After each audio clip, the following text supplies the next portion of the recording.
Hello hello hello hello. आज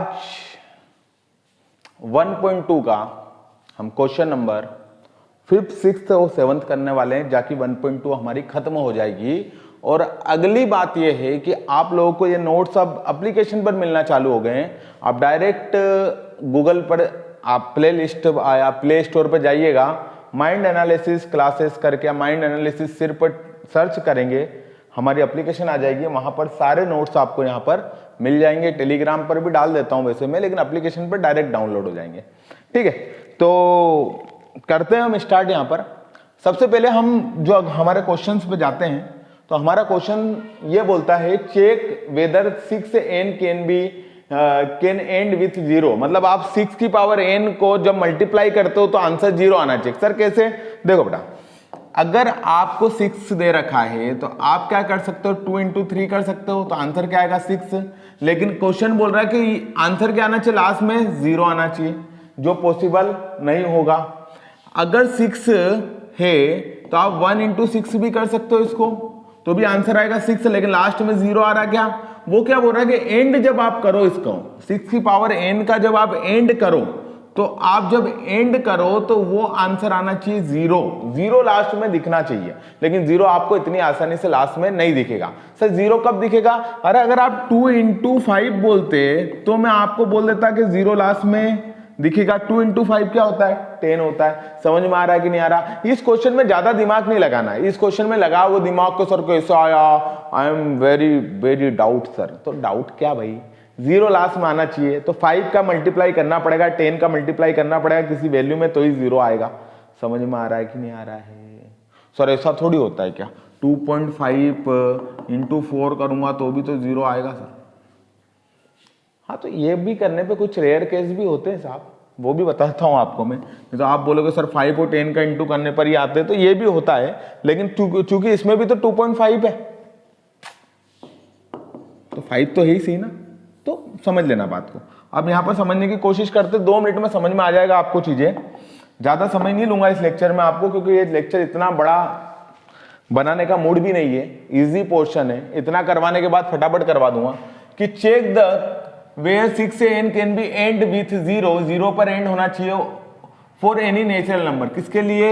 any natural number होना चाहिए, पॉइंट वगैरह नहीं होना चाहिए, एक नेचुरल नंबर होना चाहिए। 1 2 3 4 5 6 7 8 9 10 11 12 13 14।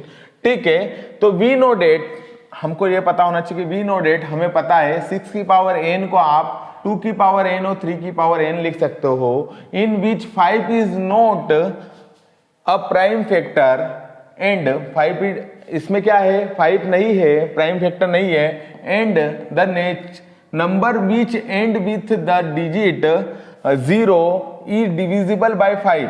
मतलब 5 से डिविजिबल होगा तो ही आप ये मान सकते हो कि लास्ट में उसमें 0 होगा। किसी भी चीज में अगर 0 है, मान लो कि 10 है, तो वो 10 100% 5 से डिविजिबल होगा। 60 है तो 60 100% 5 से डिविजिबल होगा।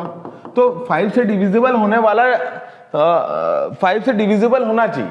मतलब क्या है, अगर 0 है किसी वैल्यू के पीछे, किसी भी वैल्यू के पीछे, मान लो 200 है, तो उसके पीछे 2 0 या 1 0 है, तो 5 से डिविजिबल होना 100% है।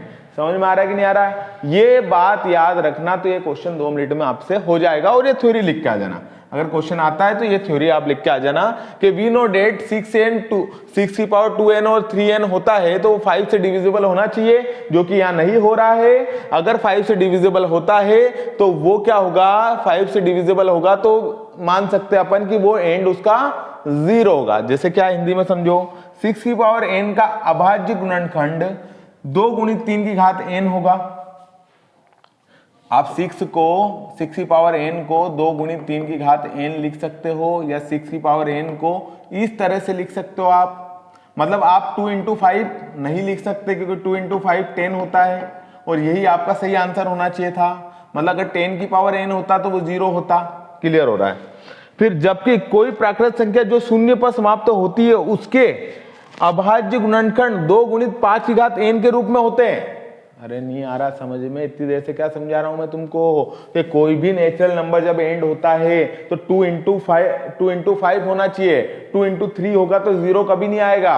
2 इंटू 3 होने पर 6 आता है, 2 इंटू 3 होने पर आ गया समझ में तुमको, 2 इंटू 3 होने पर 6 आता है, 2 इंटू 5 होने पर ही क्वेश्चन क्या बोला उसने कि लास्ट में 0 आना चाहिए, एक नेचुरल नंबर होना चाहिए और लास्ट में 0 आना चाहिए। तो लास्ट में 0 जब भी हो सकता है जब वो 5 से डिविजिबल हो या 5 से इंटू हो। क्लियर हो रहा है कि नहीं हो रहा है? तो ये थ्योरी आपको लिख के आना है, इस थ्योरी को मैंने आपको समझा दिया। 6 की पावर n का अभाज्य गुणनखंड 2 गुणित 3 होता है, और आपको जबकि कोई भी प्राकृत संख्या जो शून्य पर समाप्त होती है उसके अभाज्य गुणनखंड 2 गुणित 3 की घात n के रूप में होते हैं, उसके अभाज्य गुणनखंड 2 गुणित 5 की घात n के बराबर होना चाहिए। मतलब 2 इंटू 5 की पावर n के बराबर होना चाहिए या 5 से डिविजिबल होना चाहिए। आ रहा कि नहीं आ रहा समझ में?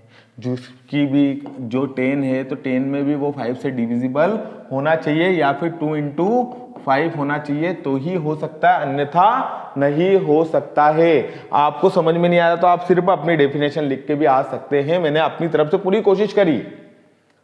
ठीक है, अगला क्वेश्चन पे जाते हैं हम। थ्योरेटिकल क्वेश्चन है भैया।